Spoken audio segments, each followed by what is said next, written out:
السحر والحسد والعين وكل هذه التأثيرات السلبية على الإنسان ليست قوة خارقة لا يقابلها شيء من الدفاعات، بل هي تأثيرات لها نصيبها من قوة النفاذ وتخضع لقوانين، وإن اختلفت عن غيرها في بعض الأمور إلا أنها لن تسقط عنها وصفها بكونها قد تنفذ وقد تعجز عن النفاذ.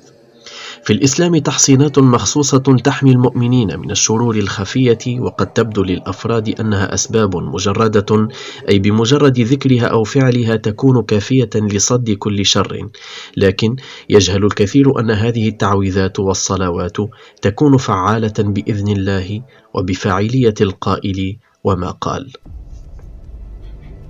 موضوعنا اليوم يتمحور في القوة التي تحمي الكائن البشري بقطع النظر عن معتقده ودينه من السحر والحسد والعين والطاقة السلبية عموما.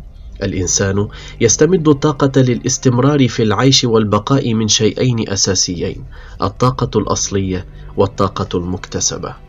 الطاقة الأصلية هي التي يرثها أو يكتسبها جينيا من والديه، ولها وظائف كثيرة، وتعتمد صحة الإنسان على مدى قوة هذه الطاقة ومكانها تحت السرة، وهو ما يسمى بعجب الذنب. وكلما زادت الطاقة في هذا المكان أصبح من الصعب اختراق جسد الإنسان من السحر والحسد وغيرهما. الطاقة الثانية هي الطاقة المكتسبة، وهي التي يحصلها الإنسان من الغذاء والبيئة ومحيطه، والطاقتين في علاقة تكامل بينهما، فكلاهما تقوى بقوة الأخرى وتضعف بضعفها. وتقع هذه الطاقة، أي الطاقة الثانية المكتسبة، في منتصف الصدر، ويتمركز فيها الإيمان والاطمئنان والعشق والحقد والخوف وضيق النفس والانشراح وغيرها من الأحاسيس. لذلك كانت هذه المنطقة في الجسد محل اهتمام رسول الله صلى الله عليه وسلم.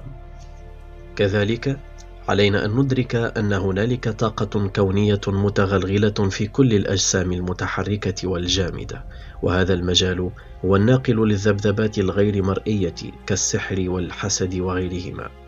البعد الذي تتشابك فيه الطاقات يعد زاخرا لا نراه، ولكننا قد نحس بالراحة مثلا في مكان دون غيره، وبالقرب من شخص دون غيره.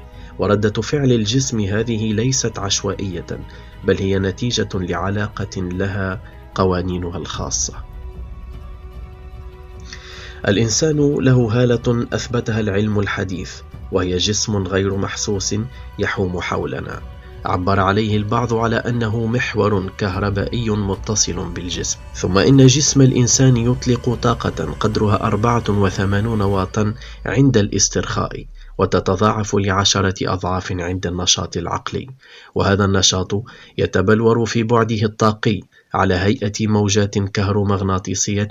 لذلك نفسر لماذا لا يصاب أحدهم بالحسد رغم نجوميته وأسطوريته. في المقابل قد يصاب فاشل ضعيف، لأن الأول يفكر ويعزم وينجح، في المقابل الثاني في حالة خمول ويأس وإحباط مستمر. الشيء الغريب الذي رصده العلماء أن الإلكترون الذي يلف في حالته الطبيعية بعكس مدار الساعة، في حالة مراقبته من العلماء يلف في الاتجاه الذي يفكر فيه الباحث، فإذا فكر مراقبه في أن يدور من اليمين إلى الشمال جرى ذلك، وإذا فكر في العكس صار العكس. تصوروا أن فكرة أثرت في حركة جزئيات داخل النواة، فبنفس القانون إذا كانت أقوى أثرت بالذرة، وإذا كانت أقوى أثرت بالبيئة المليئة بالذرات. هذا ما يحصل مع النفس الحاسدة والعين المريقة، وقد ننطلق من هنا لنكتشف مربطا وثيقا من مرابط تأثير السحر.